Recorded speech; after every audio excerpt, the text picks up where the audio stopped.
She texted, working late at the office conference. Don't wait up tonight.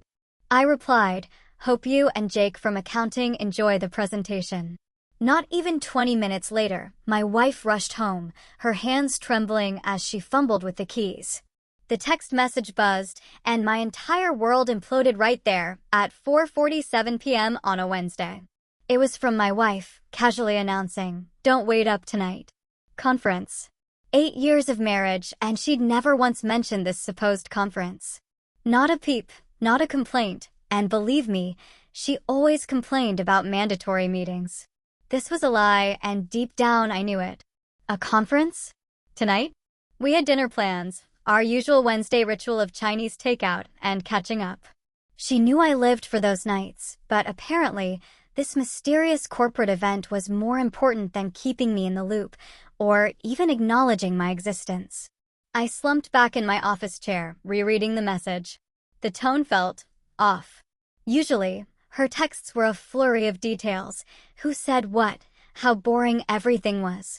This one was cold, distant, like she was informing a roommate, not her husband. It wasn't just this text. For the past 3 weeks, she'd been a ghost. Coming home later, hushed phone calls from other rooms, vague answers about her day.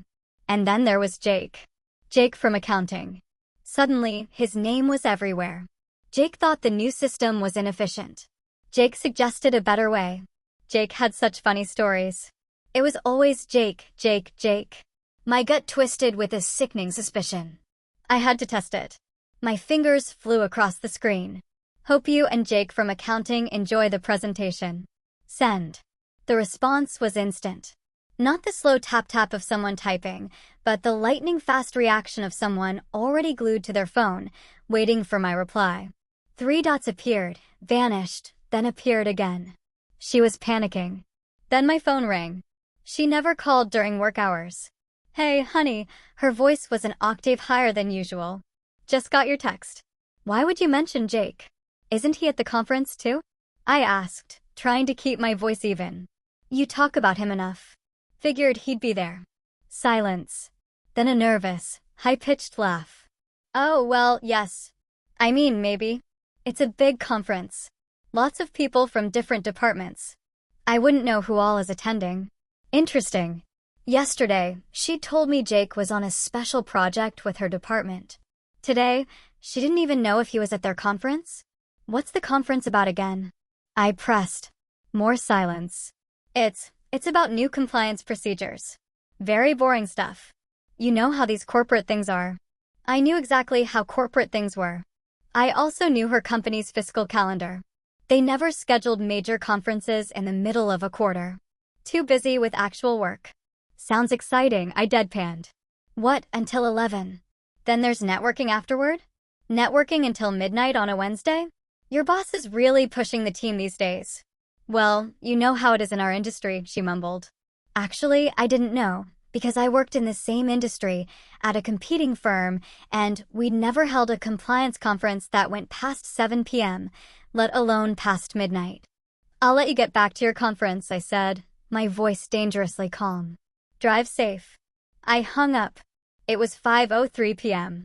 If this conference was so important and time-sensitive, why could she take a 10-minute call to discuss Jake from accounting?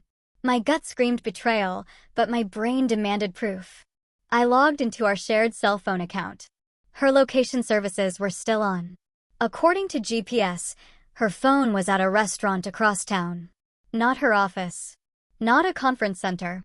The restaurant was Bella Vista Italian Place, the kind with dim lighting and intimate booths, perfect for a romantic dinner, absolutely terrible for a corporate compliance meeting. I leaned back, the information hitting me like a physical blow. My wife of 8 years was lying to me. She was having dinner with another man and had constructed an elaborate story to cover it up. The same man she'd been mentioning constantly for weeks. But instead of anger, I felt a chilling clarity. I'd been noticing the signs for weeks. The late nights, the secretive calls, the new clothes, the sudden interest in the gym. Classic cheating behavior. And I'd been too trusting to acknowledge it. Now I had confirmation. I looked at my phone again. Should I drive to Bella Vista? Confront them in public, make a scene? No. That's what emotional men do, men who react instead of plan. I had a better idea. I sent one more text. Hope you and Jake from accounting enjoy the presentation. This time, I watched her location in real time. Within 30 seconds, her phone started moving, faster than walking. She was running to her car. 18 minutes later, I heard her fumbling with the front door. Her hands were shaking so badly, it took her 3 tries to get it unlocked. Honey, she called out, her voice trembling. I'm home early. The conference got canceled. Technical difficulties with the projector. I walked to the kitchen, where she stood, still in her coat, clutching her purse like a shield. That's too bad, I said calmly. Good thing you hadn't ordered dinner yet. She blinked rapidly. What do you mean, at the conference? Good thing they canceled before you ordered food, I clarified. Hate to waste money on room service. Oh, yes, right. No food, she said, but I could smell garlic bread on her clothes. And there was a small red sauce stain on her white blouse that hadn't been there this morning. How is Jake? I asked casually. Her face went pale. Jake? You know, Jake from accounting. The one you hoped would enjoy the presentation. Did he make it to the conference before it got canceled? She opened and closed her mouth like a fish. I don't. Why do you keep asking about Jake? Just curious. You mentioned him so often, I feel like I know the guy. She forced a laugh. Do I? I hadn't noticed. I smiled. Not a warm smile, the kind that doesn't reach your eyes. Must be my imagination. She excused herself to change clothes, but I noticed she took her phone with her. When she came back down, she was wearing a different perfume, not the light floral scent she'd worn that morning, but something heavier, something meant to cover up another smell. We ordered Chinese food and sat on the couch. She kept checking her phone, jumping every time it buzzed. When a number she didn't recognize called twice, she declined both times. Popular night, I observed. Just spam calls. At 9:30, she yawned dramatically. I'm exhausted from that conference. Going to bed early. But she didn't go to sleep. I could hear her whispering on the phone in our bedroom. When I walked past the door, she suddenly got quiet. I went in my home office and opened my laptop. Time to do some research on Jake from accounting. Social media made it easy. Jake Thompson, 29, single, worked in her building. His recent post showed him at Bella Vista restaurant tonight, 2 hours ago. The photo showed a candlelit table set for 2. The caption read, "Great dinner with a special someone." Posted at 7:23 p.m., right around the time my wife was supposed to be learning about compliance procedures. I took a screenshot and saved it to a secure folder. Tomorrow, I'd start making some calls. But tonight, I'd let her think she was clever. Because the best strategies require patience. And I was just getting started. The next morning, she was gone before I woke up. Her side of the bed was cold, meaning she'd left early. Real early. A note on the kitchen counter read, "Emergency meeting. Back tonight. Love you." Emergency meeting on a Thursday? Her company didn't operate that way, but I appreciated her commitment to the lie. I called in sick to work. For the first time in 3 years, I had more important things to do than quarterly reports. First stop, her office building. I parked across the street with a clear view of the employee entrance. If she really had an emergency meeting, I'd see her car. If she was lying again, well, that would tell me everything I needed to know. By 10 a.m., I'd seen dozens of employees enter the building. Her car wasn't in the parking lot. Her usual spot was empty. Strike 2. I drove to Bella Vista restaurant. The lunch crowd hadn't arrived yet, so I walked in and approached the hostess. "Excuse me," I began. "I think my wife left her earring here last night. She was dining with a colleague around 7. Table for 2, probably by the window." The hostess smiled. "Oh yes, I remember them. Lovely couple. Very romantic. They seemed so happy together." Romantic. There it was. Did they stay long? Until about 8:30. They ordered the anniversary special. The gentleman seemed nervous. Kept checking his phone. Sweet proposal, though we don't usually see that on Wednesday nights. My blood turned cold. Proposal? Well, not exactly a proposal, she clarified, but he gave her something in a small box. She seemed surprised, but pleased. Very emotional moment. I thanked her and left before I said something I'd regret. Back in my car, I sat in the parking lot, processing this. Jake had given my wife jewelry. She'd been emotional about it. They'd ordered the anniversary special, like they were celebrating something. 8 years of marriage, and she was celebrating anniversaries with another man. I drove home and went straight to our bedroom. If she was hiding gifts from Jake, she'd keep them somewhere I wouldn't accidentally find them. Her jewelry box was too obvious. Under the mattress? Too amateur. Then I remembered her workout bag. She'd been going to the gym more often lately. Perfect hiding spot for someone who thought her husband would never look there. Bingo. Inside a zippered pocket, wrapped in tissue paper, was a silver bracelet.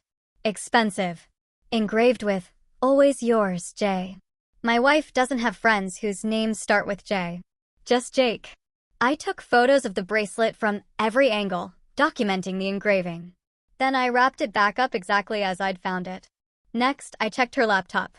She'd been careless with passwords lately, probably because guilt makes people distracted. Her email was still logged in. I found them immediately. Dozens of messages between her and Jake going back 2 months. The early ones were professional, spreadsheets and quarterly reports. But they quickly evolved. Thanks for listening today. You really understand me. Can't wait to see you tomorrow. These meetings are the best part of my day. My husband would never appreciate a sunset like this. You see beauty in everything. And then the recent ones, the ones that made my hands clench into fists. Last night was perfect. I never knew I could feel this way again. We need to be more careful. I think he's getting suspicious. Jake, I love you. I know it's complicated, but I can't keep pretending anymore. I love you. She loved him. I screenshotted every message and forwarded them to a secure email address I created just for this purpose. Evidence for later. The final message was from this morning. Can't meet today. He's acting strange. Need to lay low for a few days. Missing you already. So that's where she really was. Not at an emergency meeting. Hiding from me because she thought I was getting suspicious. She was right. I closed the laptop and went to my office. Time to research divorce lawyers. But first, I needed to understand exactly what I was dealing with. I called her company's main number. Hi, this is Dr. Miller's office. I need to confirm an appointment for Mrs. Thompson today. She mentioned she had a work conflict. One moment. The receptionist came back quickly. I'm sorry, but Mrs. Thompson isn't scheduled to work today. She called in sick this morning. Oh, that's strange. She told me she had an emergency meeting. No, sir. She's definitely not here today. Would you like to reschedule? I hung up. Strike 3. My wife was somewhere in the city, lying about being sick, probably with Jake. While I sat at home like a fool. She was building a whole other life with another man. But I wasn't a fool anymore. I spent the afternoon researching Jake's social media profiles, his address, his work history, his ex-girlfriends. By evening, I knew more about Jake Thompson than his own mother did. 29 years old, divorced last year. No kids. Lived in an apartment complex 15 minutes away. Made decent money, but nothing spectacular. Drove a Honda Civic. Liked craft beer and hiking. Most importantly, he had a reputation. 3 women in his Instagram comments mentioned learning the hard way about his character. One ex-girlfriend had posted cryptically about cheaters never change. My wife wasn't special. She was just next in line. At 6 p.m., her key turned in the lock. She walked in looking exhausted, like she'd been running on adrenaline all day. How was your emergency meeting? I asked from the kitchen. She froze. What? Your emergency meeting this morning.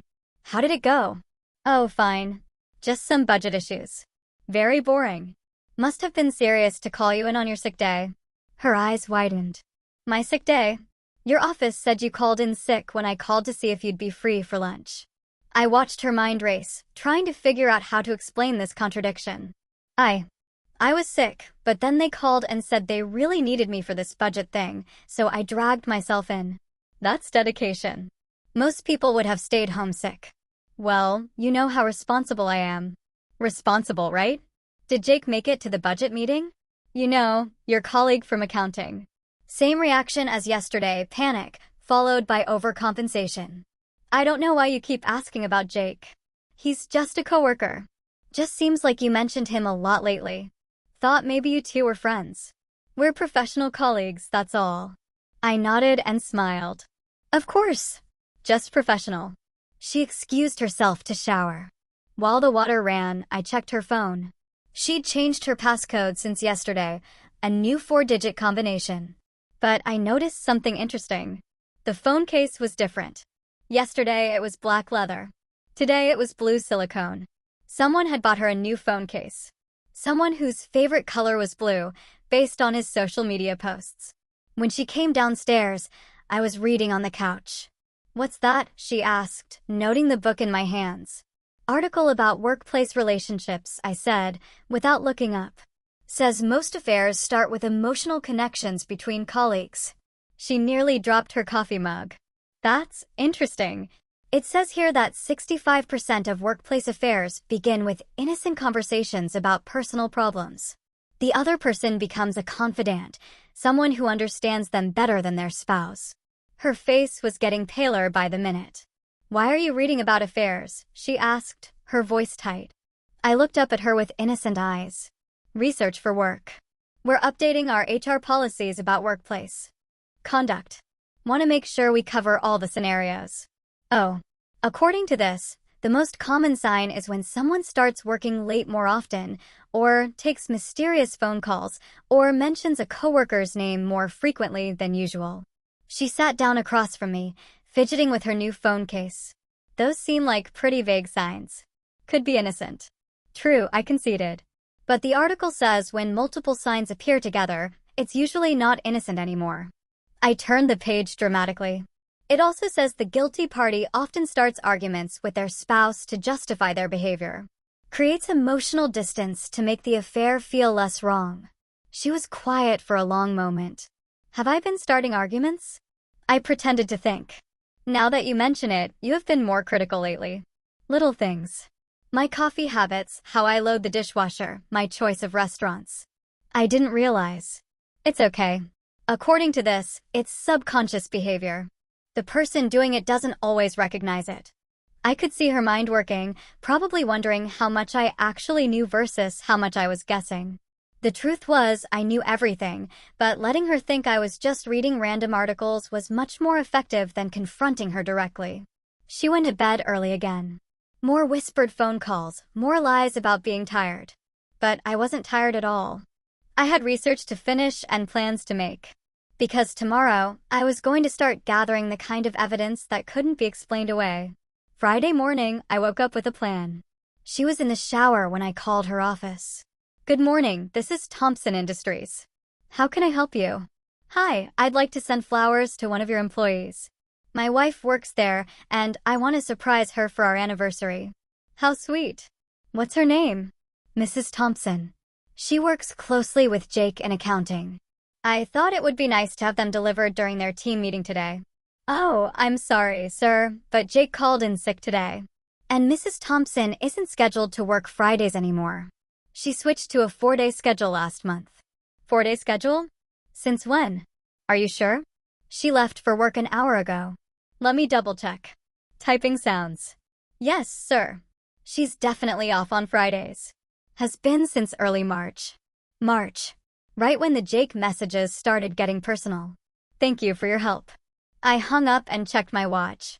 She'd been lying about working Fridays for 2 months. Every Friday, she'd gotten dressed, taken her work bag, and left the house like she was going to the office. Where was she really going? When she came downstairs, I was making coffee. "Big day at work?" I asked casually. "Just the usual busy Friday. That quarterly report still keeping you busy?" "Yes, very demanding project." I nodded sympathetically. "Well, don't work too hard. It's Friday after all. I'll try to wrap up early." She kissed my cheek and left. I watched from the window as she drove away, then immediately got in my car to follow. She didn't go toward her office. Instead, She drove to the same apartment complex I'd identified as Jake's address. She parked in a visitor spot and walked straight to Building C. I parked behind a maintenance truck and waited. 45 minutes later, Jake appeared at a second-floor window. He waved down at her car, then disappeared. 5 minutes after that, my wife walked out of the building, adjusting her clothes. She was having sex with him in his apartment while I thought she was at work. For 2 months, every Friday had been her affair day. I followed her to a coffee shop where she sat alone for an hour, probably coming down from the guilt high. Then she went shopping, buying groceries for dinner, playing the perfect wife role. This was her routine. Work 4 days, cheat on Fridays, come home, and pretend everything was normal. I drove home and called a divorce attorney. Thompson and Associates, this is Patricia. I need to schedule a consultation about divorce proceedings. Of course. What's the general situation? Adultery. I have evidence. How much evidence? Text messages, emails, photographs, witness testimony, GPS location data, and visual confirmation. That's very thorough. Can you come in Monday at 10 o'clock? I'll be there. When she came home that evening, she was in an unusually good mood, humming while she cooked, smiling for no reason, the afterglow of spending the day with her boyfriend. You seem happy, I observed. Just a good day at work. We finished that big project I've been stressed about. The quarterly report? Exactly. Feels good to have it done. I bet. You've been working so hard on it. All those late nights and early meetings. She nodded enthusiastically. But it's finally finished. Things should get back to normal now. Normal? As if there was anything normal about this situation. We should celebrate, I said. How about I surprise you with dinner tomorrow night? That sounds wonderful. I was thinking we could go to your office. I could bring takeout. We could eat in the conference room where you've been having all those meetings. Make it special. Her smile faltered. My office. Sure. I've never seen your workspace since they remodeled, and I'd love to meet some of your colleagues, especially Jake. You talk about him so much, I feel like we're practically friends. She was quiet for a long moment. I don't think that's a good idea. Office security, you know, they don't really allow visitors after hours. What about during regular hours? I could bring lunch on Monday. Monday's really busy. Maybe some other time. I smiled. Of course. Some other time. Saturday morning, I implemented phase 2 of my plan. I have a great idea. I announced over breakfast. Let's do something spontaneous today. Drive to the coast, walk on the beach, have dinner at that seafood place you love. She looked genuinely excited for the first time in weeks. That sounds amazing. Perfect. But first, I need to stop by your office.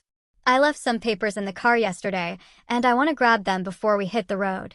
My office? Just a quick stop. 5 minutes. You can show me the new conference room while we're there. Her excitement vanished. Actually, I don't think that's necessary. What papers?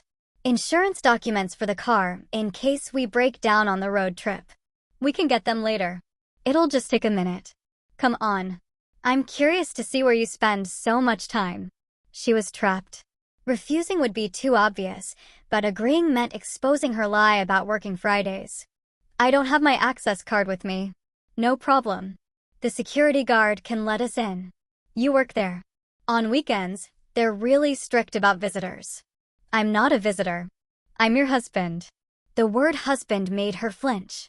Maybe we should just go straight to the coast, she said weakly. After we stop by your office. I insist. 20 minutes later, we pulled into her company's parking lot. It was nearly empty, just a few cars belonging to weekend maintenance staff. Looks pretty dead, I observed. Yes, most people don't work weekends, but you've been working so many extra hours lately. Thought maybe you'd have company. We walked to the main entrance. She was moving slower with each step. Maybe this isn't a good idea, she said as we reached the door. Why not? I just remembered they changed the security protocols. Spouses aren't allowed anymore. I walked to the information board next to the entrance. According to this, visiting hours are 8 a.m. to 6 p.m. on weekends. Family members welcome with employee escort. She was running out of excuses. What exactly are you afraid of? I asked directly. I'm not afraid of anything. I just think it's unnecessary. Then let's go in. The security guard recognized her immediately. Mrs. Thompson. Don't usually see you on weekends. Just stopping by quickly. And this must be your husband. She talks about you all the time. I shook his hand. Nice to meet you. I've heard so much about this place, especially about her Friday projects. The guard looked confused. Friday projects? But ma'am, you don't work Fridays anymore. I turned to look at my wife. Her face had gone completely white. What do you mean? I asked the guard. Mrs. Thompson switched to a 4-day schedule months ago. Monday through Thursday. Haven't seen her on a Friday since March. That's interesting, I said slowly. Because she's been telling me about all her Friday meetings, late conferences, emergency projects. The guard looked between us, realizing he'd stepped into something. Maybe I'm mistaken. No, I said, keeping my eyes on my wife. I don't think you're mistaken at all. She opened her mouth to speak, but no words came out. Matter of fact, I continued, yesterday she told me about a big quarterly report she finished. The one that's been keeping her so busy on Fridays. We finished our quarterly reports 3 weeks ago, the guard said helpfully. Submitted them to corporate on the 15th. I nodded.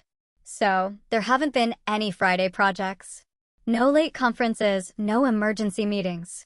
Not that I know of, sir. I turned back to my wife. So, where have you been going every Friday for the past 2 months? She was shaking now. I can explain. I'm sure you can, but let's do it at home. We drove back in complete silence. She stared out the passenger window, probably trying to figure out how to spin this new lie. When we got home, I sat down in the living room and waited. You want to tell me where you've really been spending your Fridays? She sat across from me, hands clasped tightly in her lap. I've been seeing a therapist. A therapist? Yes. I've been struggling with some personal issues, and I didn't want to worry you. What kind of personal issues require 8 hours of therapy every Friday?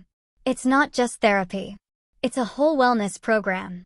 Therapy, meditation, group sessions. What's the name of this wellness center? Silence. What's your therapist's name? More silence. Or we could call them right now and verify your appointments. She broke. Okay, fine. I haven't been seeing a therapist. Then where have you been? I needed some time alone to think about our marriage. And this thinking required you to go to Jake's apartment every Friday morning? Her face turned ashen. How did you? I followed you today.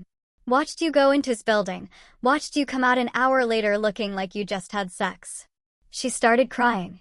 Not sad crying, but guilty crying. It's not what you think. Really? Because I think my wife has been cheating on me for months. I think she's been lying about work to cover up her affair.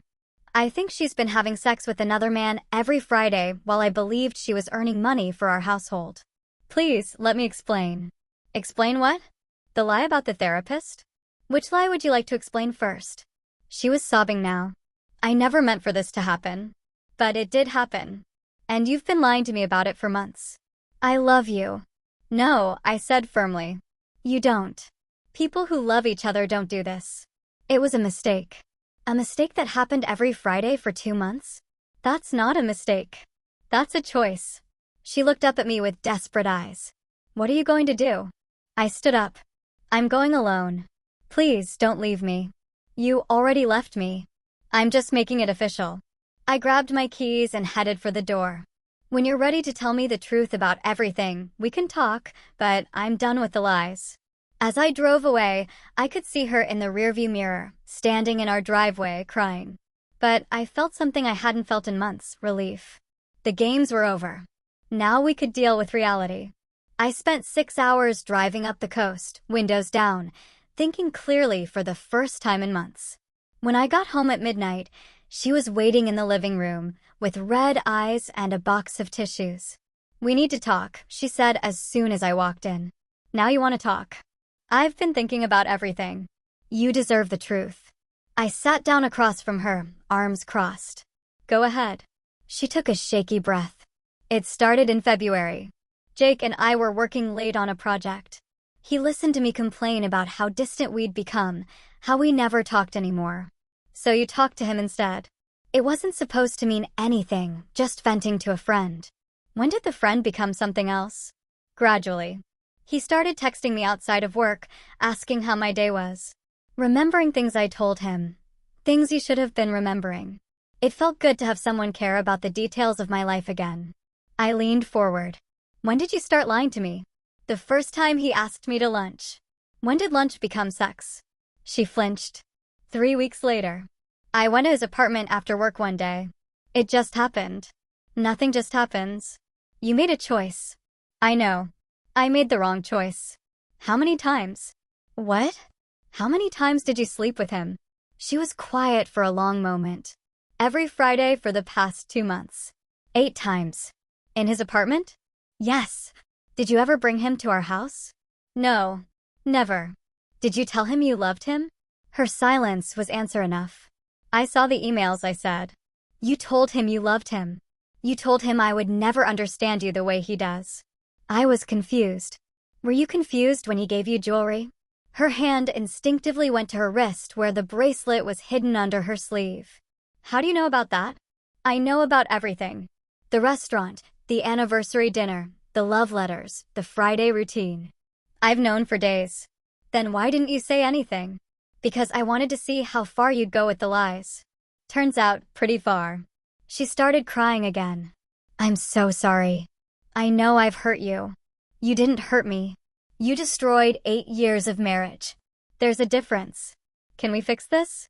I stared at her. Fix what? Your lies? Your cheating?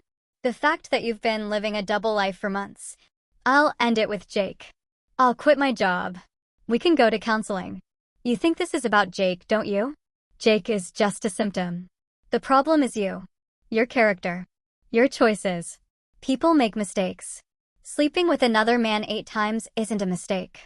Planning secret meetings isn't a mistake. Lying to my face every day for months isn't a mistake. She was sobbing now. What do you want me to do? I want you to stop pretending this was some accident. Own what you did. You had an affair. You lied to me. You betrayed our marriage. Why? Because I was selfish. Because I liked the attention. Because it was exciting to have a secret. Finally, some honesty. Do you love him? I thought I did. Do you love me? Yes. Then why did you choose him over me for 2 months? I didn't choose him over you. Every Friday, you chose him. Every time you lied, you chose him. Every time you deleted a text or hid a gift, you chose him. She had no answer for that. What happens now? She asked. Now you move out. What? I want you out of this house by tomorrow night. Where am I supposed to go? That's not my problem anymore. Can't we try to work this out? Work what out? How to trust you again. How to believe anything you say. How to forget that you've been cheating on me for months. Other couples get through this. Other couples don't matter. We matter and we're done. Please don't do this. I stood up. I'm not doing anything. You did this when you started lying. When you started cheating. When you chose another man over your husband. I choose you now. Too late. You had 8 years to choose me. You chose him instead. I walked toward the stairs. Where are you going? To bed. You can sleep in the guest room tonight. Tomorrow, you pack your things and leave. What about our marriage? I stopped at the bottom of the stairs and looked back at her. We don't have a marriage anymore. We have a divorce to plan. Sunday morning, I was up early making calls while she packed upstairs. First call, the bank. I need to remove someone from our joint accounts immediately. Is this due to divorce proceedings, sir? Yes. I have documentation of adultery. We'll need you to come in tomorrow with proper paperwork, but I can place a temporary hold on withdrawals requiring dual signatures. Perfect. Second call, my lawyer. Thompson here. We met Friday. I need to expedite everything. What's the rush? She confessed last night. Full admission of the affair. I have her recorded confession on my phone. You recorded her? Voice memo app was running when she started talking. Completely legal in this state. Bring everything Monday. We'll file immediately. Third call, her mother.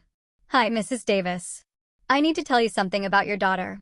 20 minutes later, I'd explained the situation to her parents. Her mother cried. Her father was silent for a long time before saying, I'm sorry. She wasn't raised to act like this. I know, but I thought you should hear it from me first. What can we do? Be there for her. She's going to need family support. And you. I'm going to be fine. When she came downstairs with her suitcases, I was sitting at the kitchen table with a cup of coffee and a folder of documents. What's all that? She asked. Bank statements, account information, credit card records. Why? Because as of tomorrow, you're financially independent. Her face went pale. What does that mean? Means our joint checking account is now my checking account. Our savings account is now my savings account. Our credit cards are now my credit cards. How am I supposed to live? Same way you were planning to live with Jake. I wasn't planning to live with Jake. Then you should have thought about that before you started an affair. She sat down across from me. Be reasonable. I am being reasonable. You want to be single? Now you're financially single, too. What about the house? What about it? It's half mine. Actually, it's not. Check the deed. My name only. I bought it before we got married. I slid the property deed across the table. Her name was nowhere on it. But I've been making payments, too. You've been contributing to household expenses. That's different than ownership. This isn't fair. Fair? You've been cheating on me for months and lying about it. Fair went out the window in February. What about my car? It's in your name. Take it. What about my retirement account? Also yours. I never touched it. She was starting to understand. I'd been protecting my assets for years without realizing it. Her affair had exposed her financial vulnerability. Where am I supposed to go? Jake's apartment seemed to work fine for Fridays.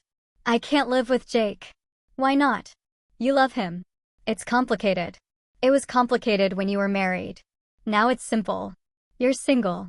She started crying again. You're being cruel. I'm being practical. You made adult choices. Now you get adult consequences. I made a mistake. You made 8 mistakes every Friday for 2 months. My phone buzzed. Text message. Who's that? She asked. Jake. Her eyes widened. Jake's texting you? I showed her the message. We need to talk. Can you call me? He wants to talk to me about what? Let's find out. I called him on speaker. Hello, this is Thompson. You wanted to talk? Yes, sir. I heard about what happened. From who? She called me this morning. Crying. I looked at my wife. You called him before you finished packing. She didn't answer. Jake, I continued. I have a question for you. Okay. Did you know she was married when you started sleeping with her? Silence. Jake. Yes, I knew. And you did it anyway. It's complicated. Actually, it's simple. You knowingly slept with another man's wife. What's complicated about that? We fell in love. Love? Interesting. So, when are you moving in together? Another silence. What do you mean? She's leaving today. She's single now. When's the wedding? We haven't discussed that. Why not? You love her. She loves you. She's available. It's not that simple. Sure it is. Unless you were just using her for sex and never intended to leave your single life behind. That's not, because if that's the case, then you played her just like she played me. I need to think about things. Think fast. She needs somewhere to live tonight. I hung up. My wife was staring at me in shock. He doesn't want me to move in with him, she said quietly. Shocking. Almost like he was just looking for easy sex with no commitment. But he said he loved me. Men say lots of things to get what they want. He's not like that. Really. Because he just proved he's exactly like that. She sat there processing this new reality. The man she'd thrown her marriage away for wasn't ready to catch her. What do I do now? Whatever single women do. Get an apartment, pay your own bills, live your own life. I don't want to be single. Should have thought about that before you started acting single. Can we try again? No. Why not? Because I don't want to. Because trust can't be rebuilt on this foundation. Because you're not the woman I married anymore. People change. Yes, they do. You changed into someone who lies and cheats. I changed into someone who won't tolerate it. She picked up her suitcases. This isn't over. Yes, it is. I'll fight the divorce. With what lawyer? You just lost your income source. I'll find a way. Good luck. She walked to the door, then turned back. I really did love you. Past tense. Noted. After she left, I sat in the quiet house for the first time in months, without wondering where she really was or who she was really with. For the first time in months, I felt peace. 6 months later, I was a different man. The divorce had been finalized in record time. Her confession recording made everything simple. No contested assets, no lengthy court battles, no alimony. She'd signed everything my lawyer put in front of her. I'd used the time productively. Lost 20 pounds, gained muscle mass, updated my wardrobe, started taking cooking classes, joined a hiking group. My social calendar was fuller than it had been in years. Work was going better, too. Without the constant distraction of wondering what she was really doing, my focus had sharpened.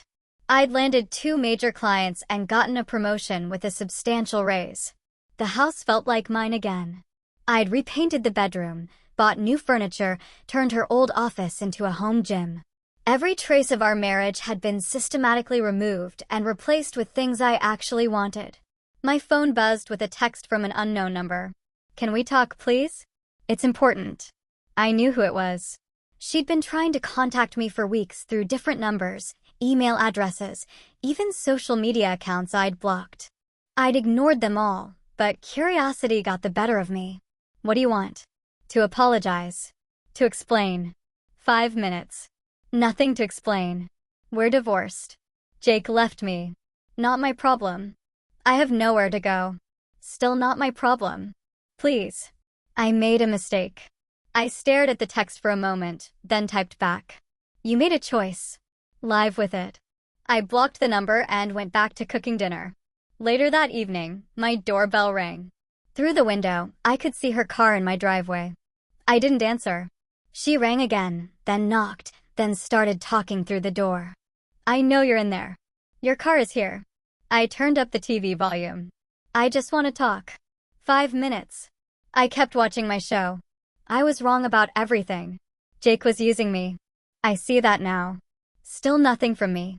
I threw away 8 years for someone who didn't even care about me. I muted the TV but didn't move toward the door. He dumped me after 2 weeks. Said dating a divorced woman was too complicated. Too much drama. Interesting, but irrelevant. I've been staying in a motel for 3 months. I can't afford an apartment. Not my concern. I lost my job. They said the workplace relationship created a hostile environment. She was crying now, I could hear it in her voice. My parents won't help me. They're ashamed of what I did. Good for them. I know I don't deserve forgiveness, but I'm desperate. I walked to the window and looked out. She was sitting on my front steps, head in her hands. I felt nothing. No sympathy, no anger, no regret. Just mild curiosity about how long she'd sit there before giving up. After an hour, she left. The next morning, I got a call from her mother. "She's in the hospital." "What happened?" "Breakdown. Exhaustion. She hasn't been eating properly." "I'm sorry to hear that. She keeps asking for you." "I can't help her." "She's your wife." "She's my ex-wife. We're divorced." "But you loved her once." "Once." Past tense. Doesn't that mean anything? It means I'm grateful I learned the truth before wasting more years. Her mother was quiet for a moment. "She really did love you, you know. If she loved me, she wouldn't have cheated on me." People make mistakes. And people face consequences for their mistakes. "You won't even visit her?" That seems harsh. Harsh would be taking her back and pretending 8 months of lies never happened. Harsh would be enabling her behavior by rescuing her from the results of her choices. What if she promises to change? She already promised to love, honor, and cherish me for better or worse. Those promises didn't mean much. So that's it? You just move on. That's exactly it. I hung up and deleted the number. That afternoon, I had a date. Coffee with a woman I'd met at the hiking group.